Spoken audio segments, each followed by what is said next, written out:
Okay, what I'm going to do first of all, just give you a short biography, a short introduction to myself. I joined the Royal Marines in 1974, aged 16 years and 2 weeks old.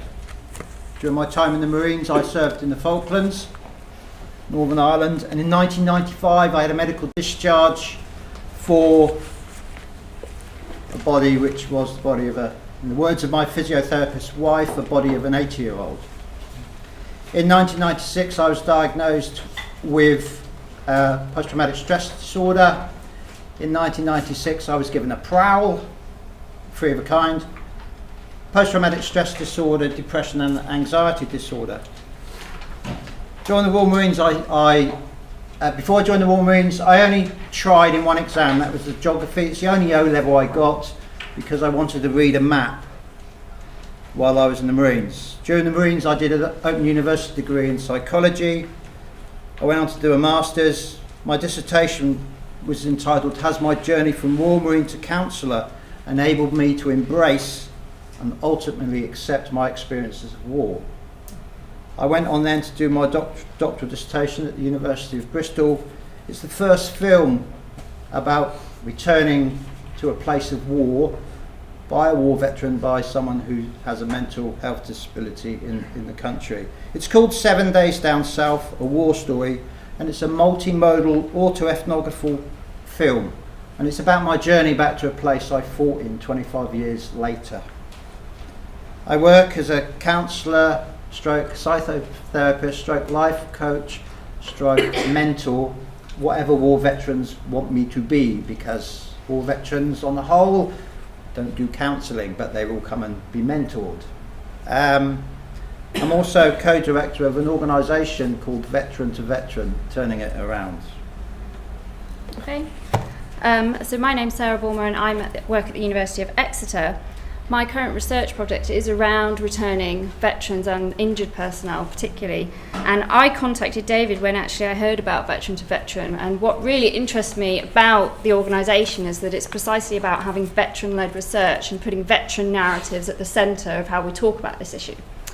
And with that in mind, what we thought we would do today actually is more of a dialogue, sort of interview, kind of interaction between David and myself.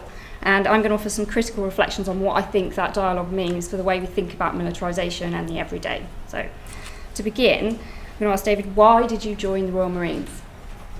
Age 14, I saw an advertisement in the Sun newspaper which had a beach with palm trees and two rigid raiding craft landing on the beach and some people who I know now as Marines in green berets, and I thought, that's very appealing, as well as the kayaking holidays. The second reason, as I look back, is to make my dad proud, and that would become apparent in relation to my life, my family's history script. My great-great-grandfather fought in the Ethiopia campaign, and he went on to become King's Yeoman of the Guard, so that was a strong representation of our family's history. He actually stood by the coffin of George V. And we have pictures, I remember pictures from my childhood of that. So that's a strong thing. Two of my great uncles died in World War I, and I have the letter, which I read 2 days ago, which was sent by the commanding officer to my granddad about the death of one of them. My Uncle Joe landed on D-Day. He was my favourite uncle. So there's all that, and plus my dad was in the Navy, he was a Coast Guard, my mum was in the Met Police, and a nurse for a lot of her life. So my family script, my family history is about service, and I think that had a lot to do in my decision making when I was young. What was the most significant aspect of your service in the Royal Marines? The Falklands conflict, without a shadow of a doubt. Tours in Northern Ireland, again, without a shadow of a doubt.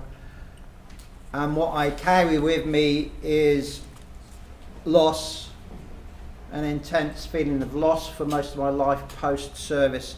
And I lived with the symptoms, brackets, medical model, close brackets, of post-traumatic stress disorder. One of the things that's important, and it's largely ignored by research and society, is actually we carry an identity with us. And with that identity, this identity is an embodiment, and I carry being a Royal Marine, being a former serviceman in me, in my body, and as part of my identity. And I also carry the embodiments and the identity of someone who's been to war. There's two sides to that. There's the positive side. I mean, I have a mental discipline. I have tenacity when I get stuck into stuff. I have a completely different stroke laid-back view to things in life, like the tube not running. So what? Get on the bus. I have a sense of humour under adversity. I have a strong motivation. So there are lots of positive things I've gained in my life. However, every day of my life, and I've sat back with another veteran, Tom, I live with my experience of war every day of my life. Now, I'm not suggesting that's all negative. That can be positive as well, as my conversation over the non-coffee break with Tom with Tom was positive. Brotherhood, bonding, common experience. And I think what I'd like to say here is that what this raises for me, just listening to this first discussion that David and I are having, is that actually the complexity of lived experience isn't accurately or cannot be captured or represented within existing cultural stereotypes about veterans as either homeless, alcoholic, people who have failed to transition, or as heroes in the sort of help for heroes narrative. And I suppose this is for me is the importance of engaging with experience, that it's complex. But I would also have a note of caution, I think, for the way that we talk about militarization, because I'm not convinced that militarization is the most helpful way for us to engage with veterans' experiences for two reasons. One, people who use militarization, myself included, tend to think militarization equals bad, demilitarization is good, right? And it's kind of a binary, it's quite totalizing. So just on explanatory and understanding, thinking about how we understand, I'm not sure that's adequate for engaging with the complexity of lived experience. So I would, I suppose, want to question and just keep us reflexive about how we use militarization as a concept when we talk about experience. And secondly, if we want to take veterans' experiences seriously, we need to develop conceptual frameworks which they can relate to and they actually resonate with them. And from my discussions with David, militarization isn't a concept he really uses. So I think we need to think about that. And so, have you transitioned successfully from military life? Transition to what? Good question. Transition is the latest word, the latest buzzword, the latest thing. And transition's been studied since 1917, 1918. There are papers written post First World War about transition. They call it something different. I think, to me, transition is not a solitary concept. It's which you can put into some form of compartmentalisation. I mean, it is a complex, very complex layering of areas of adjustment. And you can have a successful transition. However, what happens when you have another trauma in your life placed upon your experience of war? My experience is then your transition has a blip, becomes unsuccessful. And this can happen 10 years, this can happen 15 years, this can happen 2 years. So I do smile because there is this natural assumption that we should assimilate ourselves into civilian life, like that. So I don't like this idea of transition, in a sense. And one of the interesting things with my transition, which is in relation to the medical model and the diagnosis of PTSD. Before I moved into being a person with a disability, I had to see 3 psychiatrists before they got it right.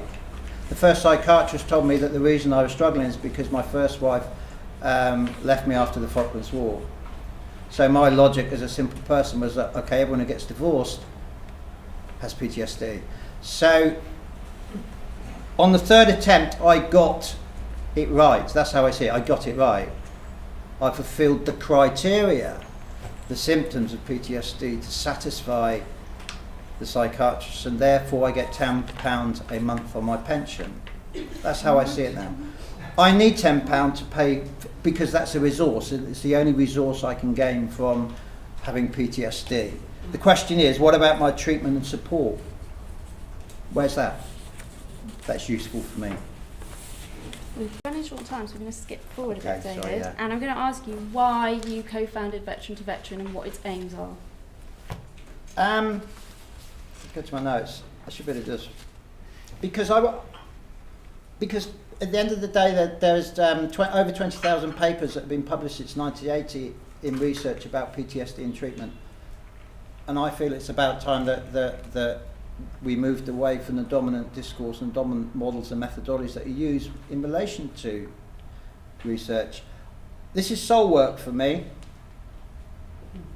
The voice of the war veteran is sadly neglected in society in many guises. And just to finish up, which I think is the most important part of this, is no one asked me. No one has asked me what I want from the charity sector. No one has asked me what I would like the politicians to do. They say they have. No one has asked me, and I'm using me as a collective voice, no one has asked me what research would be useful. And I'm now in a position to say, if you ask me, I will be able to tell you. And just to conclude, if I've got about a minute left, just to wrap it up really and say what we were trying to achieve with this sort of slightly unorthodox approach to presenting was really to the importance of engagement and really rendering that visible in the way that we even present it. So rather than us standing up and telling you about veterans, we wanted to actually present some of these everyday experiences and actually in the original voice, if you like, from which they come. And it was actually David's idea, and I intuitively thought it was great, but having time to think about it, I really do think it is important, and I think it really makes me really think about the issue of if we're going to investigate militarization in everyday life, we need to think very hard about how we do this in terms of methodologies and how we engage and who we're engaging with. And those kind of questions I think are important. And finally, just to reflect on veteran experiences, I think they undermine many of the common sense assumptions we have around war and common sense assumptions around militarization, i.e. when wars begin and end, for example, military identity, civilian identity. So we do, I think there's a lot of important potential there for thinking about rethinking the veteran to help us understand peace and war and militarism, but we do need to be careful about how we do this, and we need to pay attention to complex experiences. Thank you very much.